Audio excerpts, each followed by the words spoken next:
I do want to start with actually a little bit of the epilogue and the introduction of your book.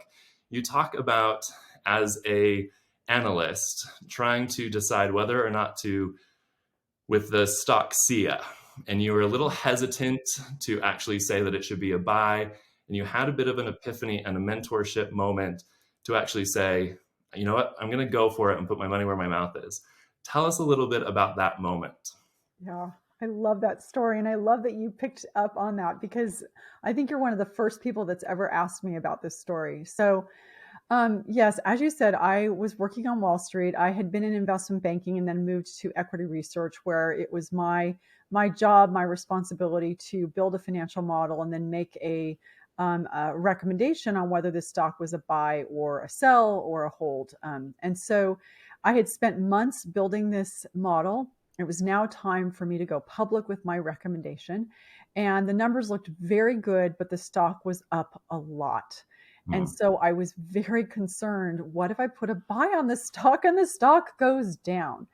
So I went to my boss and I said, "How about if we just put a neutral on the stock?" And for those of you who don't invest, basically neutral means if you don't own it, don't buy it. But if you do own it, don't sell it. It's not a recommendation.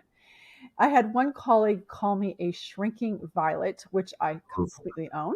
But then my boss, who was a little bit more gentle, his name was Jim Barano, said, "Why wouldn't it keep going up? The momentum's good. The numbers are good." And so I went back and I thought about it some more, and I finally did put a buy on the stock, and thankfully the stock went up.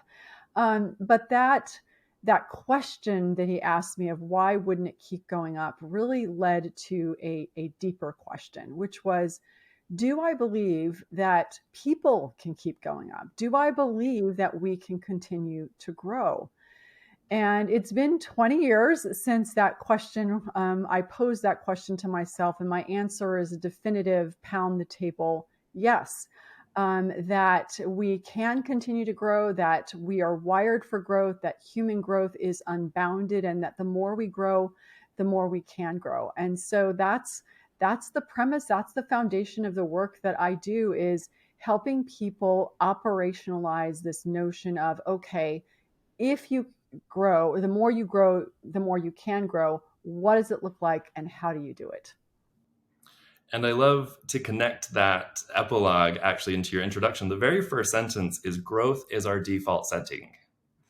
This idea that we have an innate born capacity and desire for it.